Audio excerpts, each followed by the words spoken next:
Sir నేను మీ Twitter handle చూసానండి, దాంట్లో కొటేషన్లు చాలా మోటివేషన్ గా ఉన్నాయండి.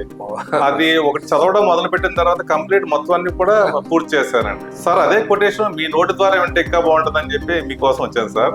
ఈ రోజు నాకు వాటి గురించి వివరించండి sir. Sir first of all చాలా థ్యాంక్స్ సార్ మీరు అడిగినందుకు. ఓకే, నా దీంట్లో రాసుకున్న అయితే నేనైతే చదివి వినిపిస్తాను, చూడండి అది మీకు ఎలా హెల్ప్ అవుతుంది ఏంటి అనేసి. అంటే నాకున్న అనుభవాల్ని నేను రాసుకున్నవి ఇలా ఉన్నాయి. అన్నిటి గురించి కూడా ఫస్ట్ ఒక మంచి మోటివేషన్ తో స్టార్ట్ చేద్దాం sir. God arrives at right time, wait for lifetime. అంటే భగవంతుడు సరైన సమయంలో మనకి వస్తారు. సో దానికోసం మనం జీవితకాలం అయితే వెయిట్ చేయాలి, తప్పదు. సో అదేవిధంగా some people earn for generations, few people run for their rations.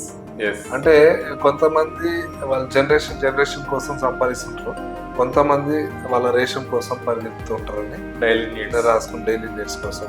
Everything can't measure with money, but money is everything. ప్రతిదాన్ని డబ్బుతో కొనలేము, కానీ డబ్బు ఉంటే తప్ప ఈ రోజు మీకు తెలుసు. How loyal you are, how poor you are. నువ్వు ఎంత లాయల్ గా ఉన్నావు, నువ్వు ఎంత పేదరికంలో ఉన్నావు. Whom to hate now, my teachers.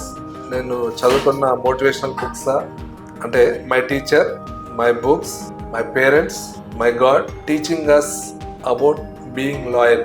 ఒకసారి మనము నిజాయితీగా ఉన్నామని కొన్ని మనకి జరుగుతుంటాయి సార్. సో అప్పుడు అనిపించిన ఫీలింగ్ అనమాట ఇది.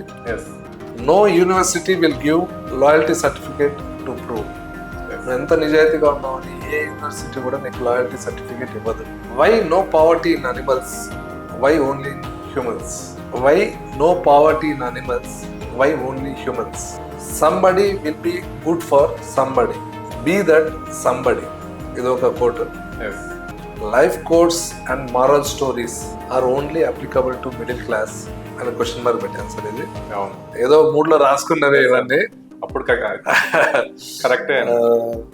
Helping someone and filming in camera and posting in social media will be praised by subscribers and followers.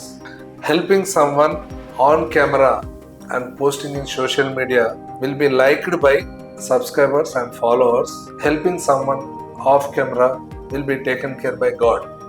ఇంకా కొన్ని జనరేషన్స్ పోతే అసలు అంటే ఇది నా పర్సనల్ ఫీలింగ్. ఎవరికైనా హెల్ప్ చేద్దామంటే అరే నేను కెమెరా తేలేదు కదా అని వెతుక్కునే పరిస్థితి వస్తుంది సార్. అంటే ఫ్యూచర్ లో ఒక్కోసారి బాధ అనిపిస్తుంది. అంటే చిన్న చిన్న హెల్ప్ చేసి దాన్ని పోస్ట్ చేస్తాను. అంటే I'm not talking about anyone. Future generation ఏదైనా హెల్ప్ చేద్దామంటారే నా కెమెరా లేదు కదా మరి ఇప్పుడు ఎలా హెల్ప్ చేయాలి అంటే they will be some confusion. అట్లా చేయొచ్చు చేయకూడదు అనే ఒక కన్ఫ్యూజన్.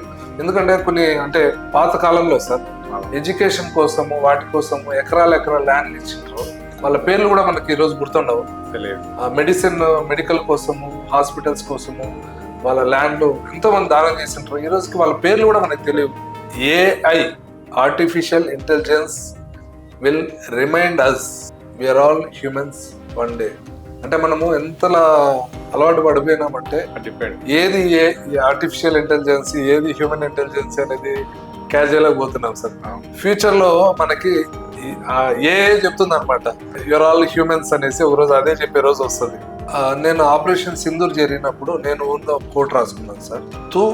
తూనే హమారా, ఇది పెహల్గావ్ లో అటాక్ అయినప్పుడు తూనే హమారా పెహలా గావ్ తక్ పహుంచా, హమ్ లోగ్ ఆప్కా ఆఖరి గావ్ తక్ పహుంచేగా అని ఇది ఆపరేషన్ సింధూర్ జరిగినప్పుడు నేను రాసుకున్న ఒక కోట్ సార్. అంటే హిందీలో రాసుకున్నాను. అంటే పెహల్గావ్ అనేది ఒక ఊరు కదా. సో నేను ఇలా రాసుకున్నాను అనమాట. వాళ్ళు పెహల్గావ్ మీద అటాక్ చేసినప్పుడు తునే హమారా పెహల్గావ్ని నేను పెహలాగావ్ అన్నాను సార్. అంటే ఫస్ట్ విలేజ్, మీరు మా ఫస్ట్ విలేజ్ టచ్ చేశారు, మేము మీ చివరి విలేజ్ వరకు చేరుకుంటాం అనే విధంగా అర్థం వచ్చేటట్టు నేను రాసుకున్నా. ఆపరేషన్ సింధూర్ గురించి జస్ట్ చూపిస్తున్నా. హిందీలో కోట్ రాశాను అనమాట.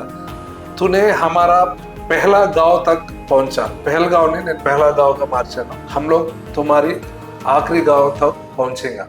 Flowers bloom in dirt and neat land. అంటే పూలకి అది ఎలాంటి ల్యాండ్ అని తెలియదు సార్. అంటే చెత్తలో కూడా పువ్వు వికసిస్తుంది. ఇర్రెస్పెక్టివ్ ఆఫ్ ప్లేసెస్, అది ఎలాంటి ప్లేస్ అనేది చూడదు, కానీ దాని డ్యూటీ అది చేస్తుంది సార్. సో మనం కూడా పువ్వులాగా ఉండాలి. సో ఎలాంటి ప్లేస్ లో ఉన్నామని కాకుండా మన డ్యూటీ మనం కరెక్ట్ గా చేయాలనేసి. బోత్ ఆర్ టీయర్స్, రెండు కన్నీళ్ళే. బోత్ ఆర్ ఎమోషనల్, రెండు కూడా emotional. One is happy tears, ఒకటి వచ్చి ఆనంద బాష్పాలు, ఇంకొకటి ద అనదర్ ఈజ్ సాడ్, బాధతో వచ్చే కన్నీళ్ళు. ఇది దేనికోసం రాసుకున్నానో చెప్తాను, మళ్ళీ ఒకసారి చదువుతాను. Both are tears, both are emotional, one is happy and the other one is sad.